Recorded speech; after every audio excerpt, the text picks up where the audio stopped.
نننې سبق زمونږ دا دی چې مونږ به د کلمې 3 تقسیمات کوو. ټیک شو؟ اولنې تقسیم د کلمې چې دی هغه په اعتبار د معنی او زمانې سره دی. اولنې تقسیم د کلمې په کوم اعتبار سره دی؟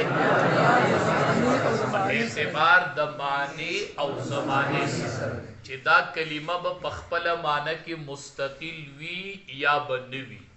او د زمانې سره به یا تعلق راغلی وي یا به نه وي. نو کلمه په اعتبار د معنی او زمانې سره په 3 قسمه ده. کلمه په اعتبار د معنی او زمانې سره په 3 قسمه ده، چې د صرفیانو په اصطلاح کې ورته 6 اقسام وایي. 6 معنی 3 او اقسام معنی اقسام. 6 اقسام 3 اقسام. 6 روزه 6 روزې لازم، دا 6 روزه ده. 6 درې ورته وایي او روزه ورځ ته وایي. شب جمعې لازم، دا شب جمعه نه ده، دا شب جمعه ده. شب په پارسی کې شپې ته وایي، شب جمعې لازم. ها نو کلمه په اعتبار د معنی او زمانې سره په 3 قسمه ده، چې د صرفیانو په اصطلاح کې ورته 6 اقسام وایي. فعل، اسم، حرف. چې کله په صرفو کې د کلمې تقسیم کوي نو بیا به داسې وایي فعل، اسم، حرف. او چې په نحو کې د کلمې تقسیم کوي بیا به وایي اسم، حرف. ځکه د نحویانو کار د معرب او د مبني سره دی. معرب او مبني د چا خاصه ده؟ د اسم. او د صرفیانو کار د گردان سره دی. نو گردان د څه نه کېږي؟ چې تا د څوک وایي چې کلمه په څو قسمه ده، نو د صرف په اعتبار سره تپوس کوي که د نحوی په اعتبار سره. ښه نو اوس خو موږ په صرفو کې لګیا یو. نو کلمه په اعتبار د معنی او زمانې سره په 3 چې د صرفیانو په اصطلاح کې ورته فعل، اسم، حرف. ټیک شو؟ د فعل لغوي معنی د حدث، کار. د فعل لغوي څه معنی ده؟ حدث او کار. په اصطلاح کې فعل هر هغې کلمې ته وایي چې په خپله معنی کې مستقل او په اعتبار د هیئت سره دلالت کوي په یو د 3 زمانو باندې. لکه ضربه وخل وکړو، هغې یو سړي په زمانه ما ته ګورئ، تاسو به تعریف کړئ خو هغې کې به نن لږ تبدیلي کوو. تاسو به ویلي چې فعل هر هغې کلمې ته وایي چې په خپله معنی کې مستقل وي او په 3 زمانو کې په یوه زمانه باندې څه کېده. ما پکې یو ټکی سیوا. فعل هر هغې کلمې ته وایي چې په خپله معنی کې مستقلي او په اعتبار د هیئت سره دلالت کوي په یو د 3 زمانو. دا هیئت ټکی مې پکې څه کو سیوا. ټیک شو؟ ضربه وخل وکړو، هغې یو سړي په زمانه تېره شوي. ما ته لږ ګورئ، زه تاسو نن د دې هیئت په پیده پوه کړو، ما ته لږ متوجه شي. ضربه دا څه شی شو؟ د دې معنی دا وخل وکړو، هغې یو سړي په زمانه تېره شوي. نو ما ته لږ ګورئ، وخل دا خو د زوا درا با معنی شوله، او هغه یو سړی دا خو په ضربه کې هو ضمیر دی، دا د هغې معنی شوله. خو دا په زمانه تېره شوې کې دا د څه شي معنی شوه؟ ګورئ که نه، ضربه وخل وکړو، هغې یو سړي په زمانه. نو دا وخل خو د زوا درابا معنی شوله، هغه یو سړی د هو معنی شوله. خو دا په تېره شوې زمانه کې دا د څه شي معنی شوله؟ ما ته ګورئ، په ضربه کې 3 شیزه دي، لږ به غوږ دی. یو زوا درا با، یو هو ضمیر دی، یو د زوا درا با دا هیئت دی. هیئت څه ته وایي؟ ترتیب د حرکاتو او د سکناتو او ترتیب د حروفو. دی حروفو له او حرکاتو او سکناتو له چې ته کوم ترتیب ورکړي، د دې نه چې کوم شکل جوړ شي هغې ته څه ویلي؟ نو دا ترتیب ګوره، اول زواد، بیا را، بیا با. پاول حرفم فتحه پدویمم فتحه پدریم هم د دې نه څه جوړ شو یو هیئت یو شکل جوړ شو ټیک شو نو دغه ته څه وایي نو دا په تېره شوې زمانه چې دلالت کوي نو دا څه کوي کوم ځای چې دا هیئت موجود شو چې درې حروفو او درې واړو باندې فتحه وه نو دا به په تېره شوې زمانه څه کوي دلالت کوي فعله په تېره شوې زمانه دلالت کوي که نه کوي فتحه په تېره شوې زمانه دلالت کوي که نه کوي نو دا هیئت نه دی هیئت مو پېژندو ترتیب د حرکاتو او د سکناتو چې ته د حرکاتو سکناتو له ترتیب ورکې نو د دې نه یو څه جوړ شو نو زوا درابه په وښلو دلالت کوي هو په هغې سړي باندې دلالت کوي په فاعل او دا هیئت نه دی د دې حرکات او سکناتو له چې تا کوم ترتیب ورکو نو دا شکل په څه باندې دلالت کوي په تېره شوې زمانه باندې دلالت کوي اوس پې لږ پوه شوئ لکه تاسو ته څوک وایي امسي څه شی د دې معنی د پرون نو په خپله معنی کې مستقل دی او په تېره شوې زمانه باندې څه کوي کوي که نه کوي نو دې ته څه ووایه فعل ورته ووایه که نه تاسو ودی یې ته ودی که ویښې ویښې امسی معنی دا پرون نو دا امسی په خپله معنی کې څه دی او په تېره شوې زمانه باندې په زمانه دلالت هم کوي چې پرون دی نو امسی په خپله معنی کې مستقل هم شو او په تېره شوې زمانه باندې نو امسی ته څه ووایه او حال دا دی چې امسی څه دی اسم پوهېږئ که نه غدن سبا په خپله معنی کې مستقل دی او په یوه زمانه باندې څه کوي نو غدن ته څه ووایه پیل ورته ووایه که نه نو ګوره وایي جواب دا دی چې ما ویلي چې پیل هر هغې کلمې ته وایي چې په خپله معنی کې به مستقلي او په اعتبار د هیئت سره به دلالت کوي په یو د دریو نو امسی چې په پرون باندې دلالت کوي دا په اعتبار د هیئت سره نه کوي دا په اعتبار د مادي سره کوي دا حمزه او میم او سین د دې معنی د پرون او په پیل کې شرط دا دی چې دی به په اعتبار د دا په تېره شوې زمانه دلالت کوي خو په اعتبار د څه سره د مادي سره کوي د هیئت سره که ته وایې چې په هیئت سره کوي نو د دې په شکل بل اسم راوړه ځه هغه دې په پرون باندې دلالت وکړي لکه مثال ازرې راوړه څه شی ازرې دا اوس په پرون دلالت کوي نه کوي او د دې په هیئت چې کومه کلمه راوړي نو هغه به په تېره شوې زمانه باندې څه کوي دلالت کوي ذهن هم پې خلاصېږي زما به دې خبرو ورسېدلی نو ماضي چې دا پیل چې په تېره شوې زمانه دلالت کوي نو په اعتبار د څه سره کوي د دې حرکاتو سکناتو نه چې کوم هیئت او کوم شکل څه شوی دی نو دا شکل که هر ځای موجود شو چې درې حروف راغلي او په درېو واړو باندې څه راغلی وه نو دا به په تېره شوي رواله که نه فتحه فتحه په تېره شوې زمانه دلالت کوي که نه نصره امداد وکړو هغې یو سړي په زمانه دا زمانه تېره شوې چې دا د هیئت معنی ده ښه نو پیل چې په زمانه دلالت کوي نو دا په اعتبار ده او دا امسی چې په تېره شوې زمانه دلالت وکړو دی په اعتبار د څه سره د دې سره به ډېر اشکالات ختم شي دا اعتراضات به بیا څوک نه کوي اوس پې پوه شولی ذهن خلاص شو د هیئت په دې ټکي پوه شوی که دغه پکې نه وای نو امسی ته به بیا څه وایي فعل وایي په خپله معنی کې مستقل دی او په دریو زمانو کې د زمانې سره څه راغلی نو څه ورته ووایه اوس پې پوه شوی ښه دویم نمبر دی اسم د اسم لغوي معنی د بلندي او اوچتوالی څه شی په اصطلاح کې اسم هر هغې کلمې ته وایي چې په خپله معنی کې مستقل وي خو په اعتبار د هیئت سره دلالت نه کوي په یو د دریو لکه رجلون سړی رجلون سړی فرسون اس نو رجلون په خپله معنی کې څه دی مستقل دی خو په اعتبار د هیئت سره دلالت نه کوي په یو د دریو زمانو باندې نه که تا باندې بیا څوک اعتراض وکړي چې امسیم اسم دی بخپل معنی کې مستقل دی خو دې خو په یو زمانه باندې څه کوي نو دته ته ولې اسم وایي په اعتبار د هیئت سره یې نه کوي په اعتبار د څه سره یې او ما ویلو چې په خپل معنی کې به مستقلي او په اعتبار د هیئت سره به دلالت نه کوي نو په اعتبار د هیئت سره دا دلالت په تېره شوې زمانه باندې نه کوي پوه شوی پې دریم دی حرف د حرف لغوي معنی د طرف او کناره د حرف لغوي څه معنی ده په اصطلاح کې حرف هر هغې کلمې ته وایي چې نه په خپله معنی کې مستقل وي او نه په اعتبار د هیئت سره دلالت کوي په یو د دریو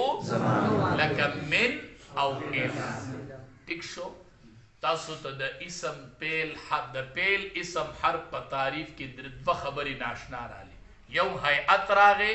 یو په خپله معنی کې به مستقل وي او نه به وي نو د دې څه معنی ده خپله معنی کې به مستقل وي د دې مطلب دا دی چې په خپله معنی ورکولو کې به بلې کلمې ته محتاج او چې کوم ځای کې مونږ ویلي چې په خپله معنی کې به مستقل نه وي نو د دې مطلب دا دی چې بغیر د بلې کلمې د میلاوېدو نه به خپله معنی ورکولی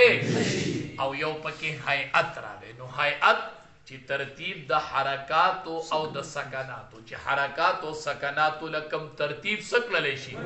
او د دې نه چې کم شکل جوړ شي نو هغې ته څه ویلی کېږي په ضربه کې یو ضاد رابا دي او یو د دې دا هیئت دی دا شکل دی که نه چې په اول حرف هم فتحه ده په دویم فتحه ده او په نو د دې نه څه جوړ شو یو شکل جوړ شو نو دقې شکل ته څه وایي هیئت نو ضاد رابا په وخلو دلالت کوي هو په هغې یو سړي کوي او دا هیئت دا شکل و صورت یې په څه باندې کوي نو کلمې اولنی تقسیم کلمه په اعتبار د معنی او زمانې سره په درې د صرفیانو په اصطلاح کې ورته فعل اسم حرف د فعل لغوي معنی ده حدث کار په اصطلاح کې فعل هر هغې کلمې ته وایي چې په خپله معنی کې مستقل وي او په اعتبار د هیئت سره دلالت کوي په یو د دریو زمانو باندې ضربه وخل وکړو هغې یو سړي په زمانه تېره شوې کې یضربو وخل کوي یا به وکړي هغه یو سړی په زمانه حال یا دیم اسم د اسم لغوي معنی د بلندي او اوچتوالی په اصطلاح کې اسم هر هغې کلمې ته وایي چې په خپله معنی کې مستقل وي او په اعتبار د هیئت سره دلالت نه کوي په یو د دریو لکه رجلن او فرسن حرف د حرف لغوي معنی د طرف او کناره په اصطلاح کې حرف هر هغې کلمې ته وایي چې نه په خپله معنی کې او نه په اعتبار د هیئت سره نه دلالت کوي په یو د دریو زمانو باندې لکه من او اله کلمې دویم تقسیم کلمې دویم تقسیم چې دی هغه په اعتبار د تعداد د حروف اصلیو سره دی او د وجود او د عدم وجود د حروف زائده سره ما ته ګورئ یو کلمه رالاله نو په دې کې د حروف اصلیو تعداد څو دی یا به درې یا به څلوري بس د دې نه سیوا نه راځي نو کلمه رالاله نو چې په دې کې د حروف اصلیو تعداد څو دی یا به درې یا به پنځه که درې نو ثلاثي ورته وایي که څلوري نو رباعي ورته وایي که پنځه نو د حروف اصلیو تعداد خو یا درې دی یا څلور دی یا نو آیا چې حروف زائده ورسره پکې موجود دي لکه حروف اصلیه پکې درې دي خو حروف زائده ورسره موجود یا حروف اصلیه درې دي خو حروف زائده ورسره دي حروف اصلیه څلور دي حروف زائده ورسره موجود یا حروف اصلیه څلور دي خو حروف زائده ورسره څه دي نو د کلمې دویم تقسیم کلمه په اعتبار د تعداد د حروف اصلیو سره او د وجود د حروف چې د حروف اصلیو تعداد پکې سو دی او حروف زائده پکې موجود دي او کنه دي، نو په دې اعتبار سره کلمه په شپږ قسمه ده چې د صرفیانو په اصطلاح کې ورته شش اقسام وایي. شش پارسی کې شپږو ته وایي، شش اقسام معنا شپږ اقسام چې د صرفیانو په اصطلاح کې ورته شش اقسام وای. نمبر 1 ثلاثی مجرد، نمبر 2 ثلاثی، نمبر 3 رباعی مجرد، نمبر 4 رباعی مزید پیہی، نمبر 5 خماسی مجرد، نمبر 6 خماسی. نو سوچ ولو نو کلمه په اعتبار د تعداد د حروفی چې د حروف اصلی او تعداد پکې سو دی او د وجود او د عدم وجود د حروف زائده او سره کلمه په سو قسمه چې د صرفیانو په اصطلاح کې ورته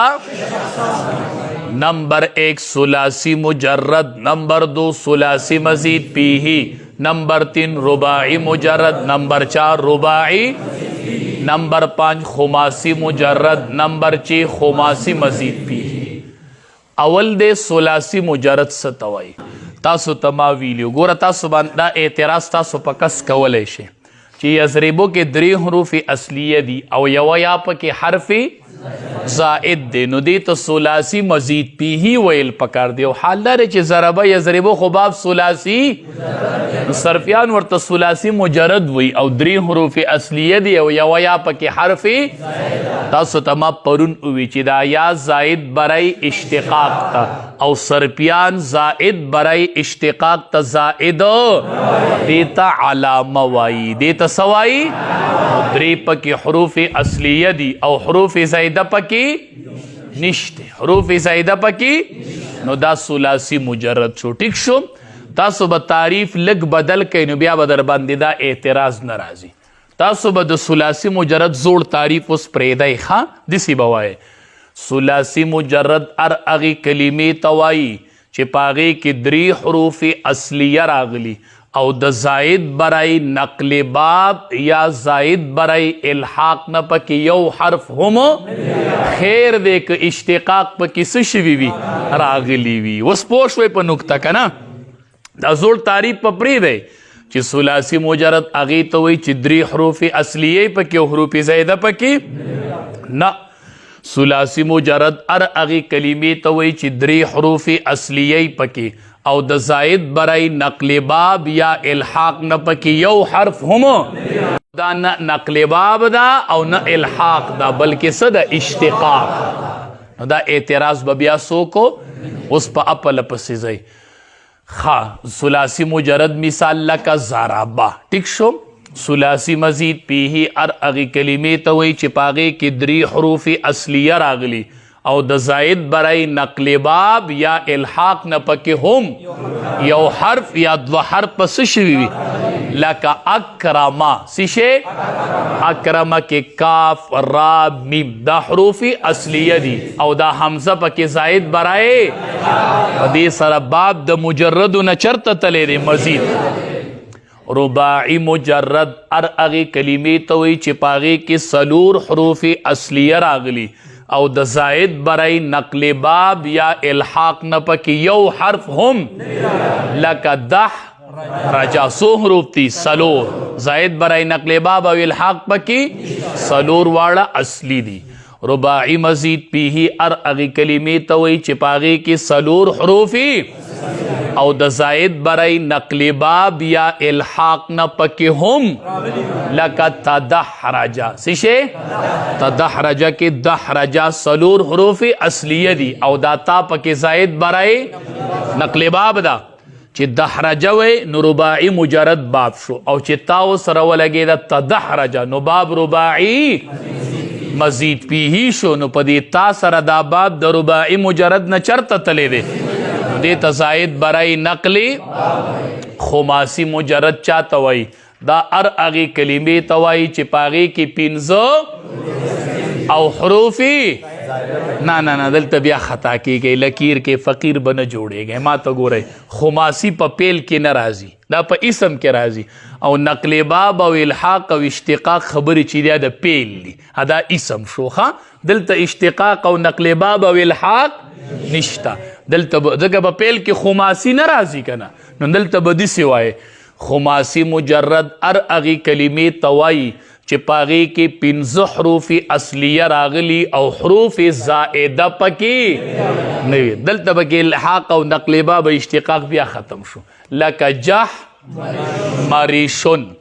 خماسي مزید پیه هغې کلمې ته وایي چې پاغې کې 15 حروف اصلیه راغلي او حروف زائده پکې هم راغلي وي لکه خن نو خن دریسن کې خن دریسن دا 15 حروف اصلیه دي او دا یا پکې د پاره د تصغیر ده نو دا پکې حرف زائد نه زائد دلته نقل باب الحاق اشتقاق نشته ښه ذهنم کار وکړو نو کلمه په اعتبار د تعداد د حروف اصلیه سره او د وجود او د عدم وجود د حروف پشپک قسمه ده چې د صرفیانو په اصطلاح کې ورته نمبر 1 ثلاثي مجرد هغې کلمې ته وایي چې په هغې کې 3 حروف اصلیه راغلي د زائد برای نقل باب الحاق نه پکې یو هم نه وي راغلی لکه ضربه یضربو پکې هم دی ګورئ ښه ثلاثي مزید پیه هغې کلمې ته وایي چې په هغې کې 3 حروف اصلیه راغلي د زائد برای نقل باب یا الحاق نه پکې هم لکه اکرما 3 حروف اصلیه دی او دا حمزه زائد برای نقل رباعي مجرد هغې کلمې ته وایي چې په هغې کې 4 حروف او د زائد برای نقل باب الحاق نه پکې یو حرف هم نه وي راغلی لکه دح رباعي مزید پیه هغې کلمې ته وایي چې په هغې کې 4 حروف او د زائد برای نقل باب یا الحاق نه پکې هم راغلي وي لکه خماسي مجرد هغې کلمې ته وایي چې په هغې کې 15 حروف اصلیه راغلي او حروف زائده پکې لکه جحمري خماسي مزید پیه هغې کلمې ته وایي چې په هغې کې 15 حروف اصلیه راغلي او حروف زائده پکې هم لکه خن دریسن ټیک شو د دې درته مختصرا وجه تصمیم وامه ثلاثي مجرد دې ته ثلاثي مجرد ولې وایي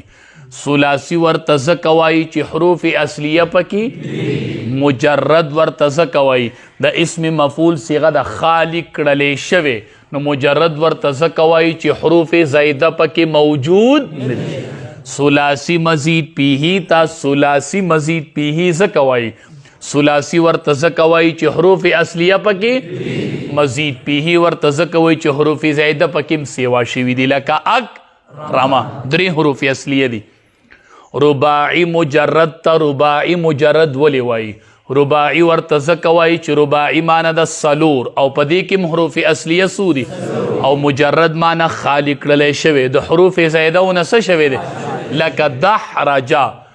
رباعي مزید پیه رباعي ورته ځکه وایي چې حروف اصلیه پکې مزید پیه ورته ځکه وایي چې حروف زائده پکې هم اضافه سیوا شوي دي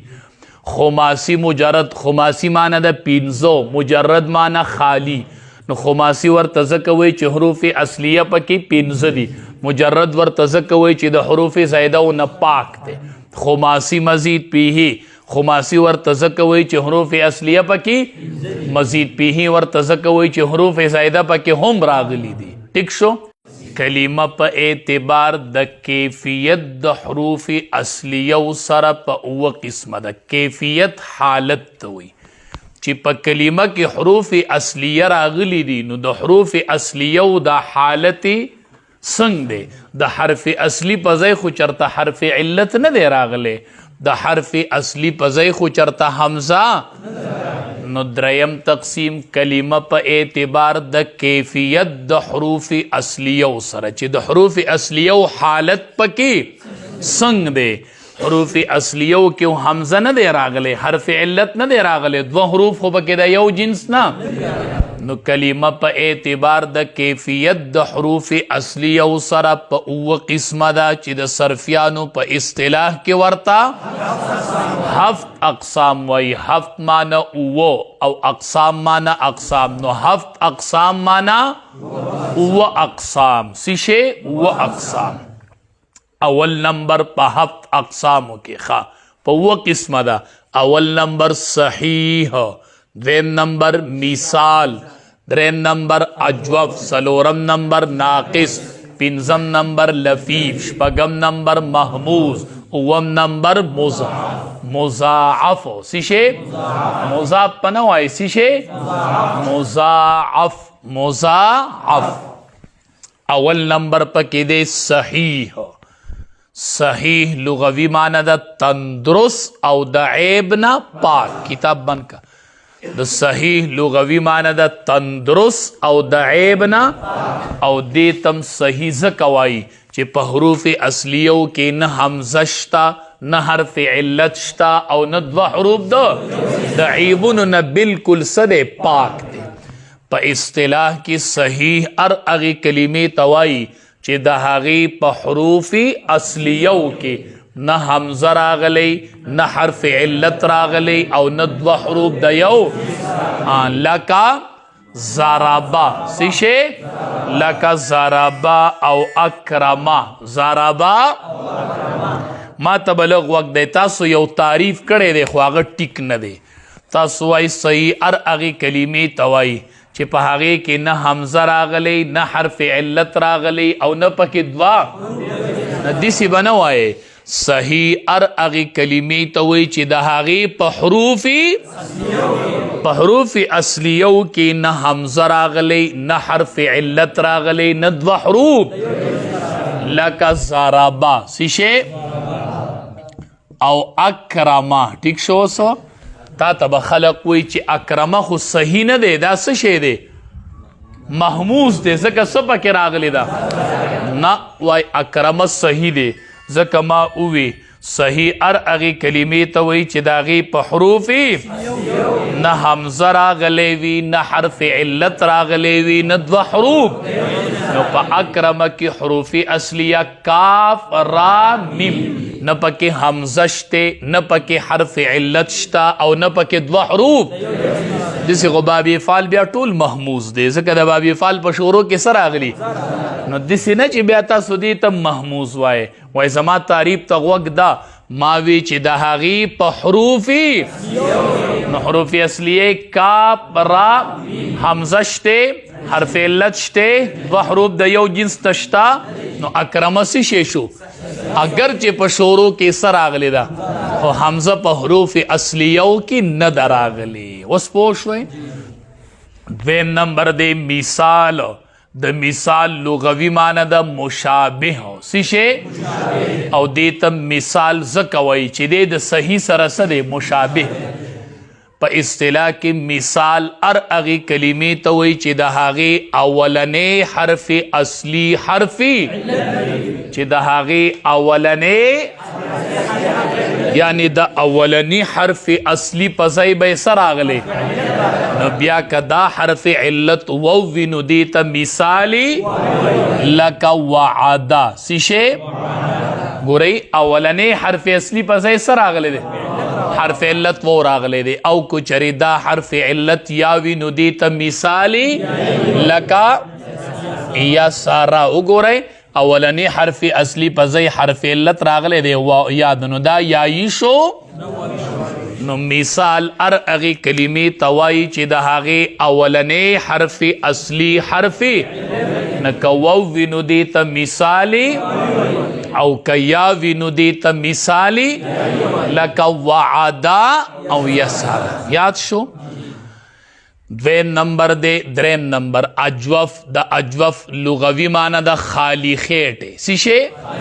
دیتا جوف وی دا اسمان او زمک پا منس کی دا فضا دا زینے دیتا جوف وی دا خالی کنا دا خلی دی دندن جوف دہن تجویدم کرے دے.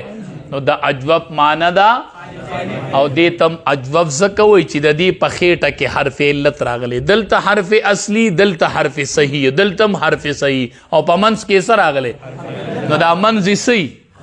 چی حرف صحیح پا زی حرف علت راشی نو منزی خالی شو کنا. نو اجوف لغوی معنی دا خالی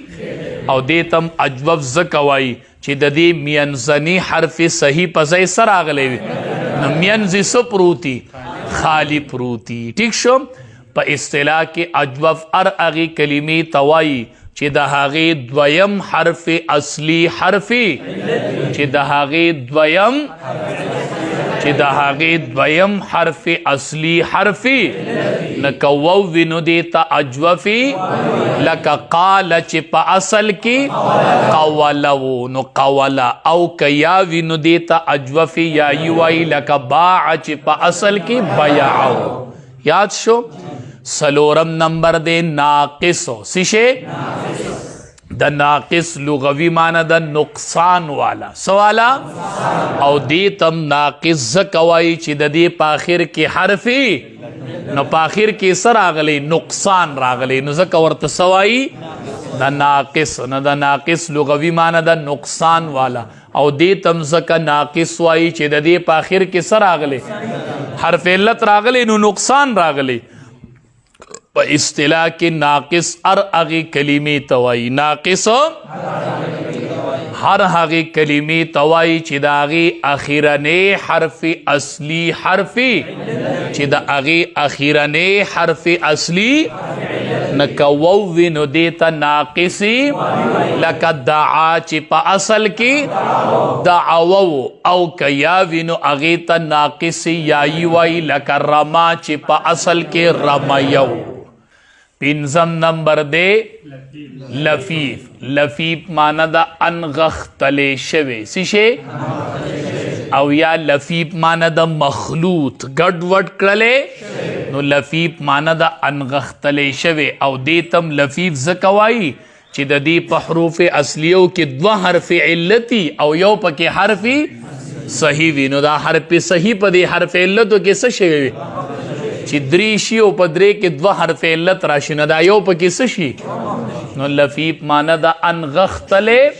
او دې تم لفیف ځکه وایي چې دلتم هغه حرف صحیح په حروف علتو کې څه شوي وي په اصطلاح کې لفیف هغې کلمې ته وایي چې د هغې دوه حرف اصلي حرف علت وي چې د هغې یعنی د دوو حرف اصلیو په ځای باندې به دوه حرفي نو کو دا دواړه حرف علت یو بل ته نږدې وي نو دې ته لفیفي مقرون وایي مقرون معنی پیوس شوی لکه مثال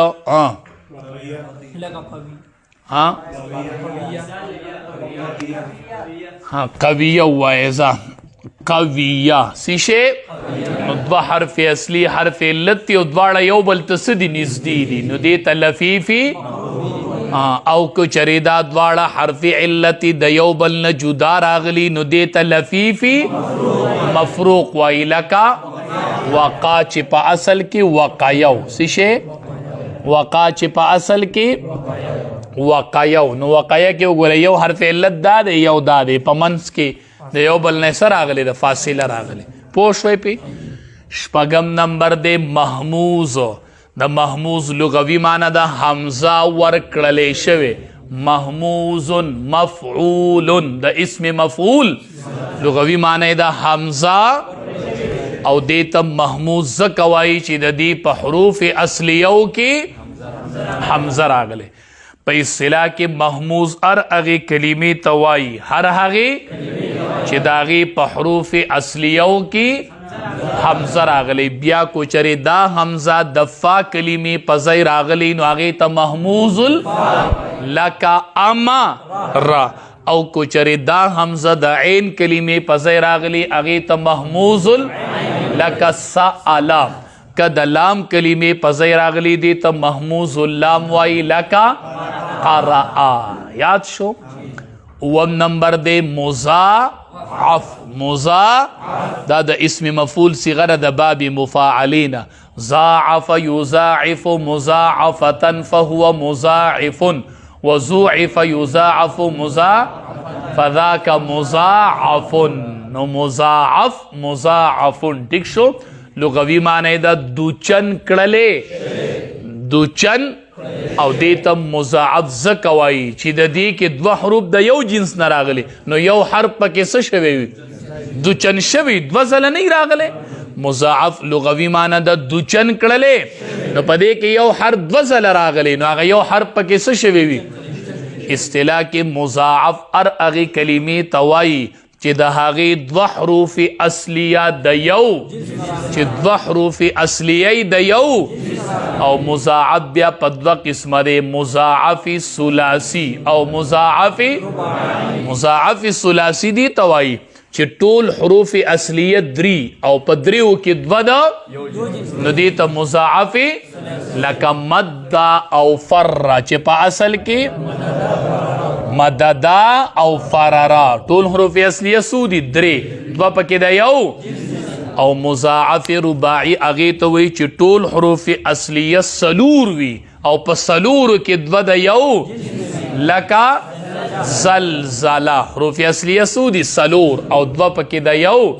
جنس نه راغلي دي یاد شو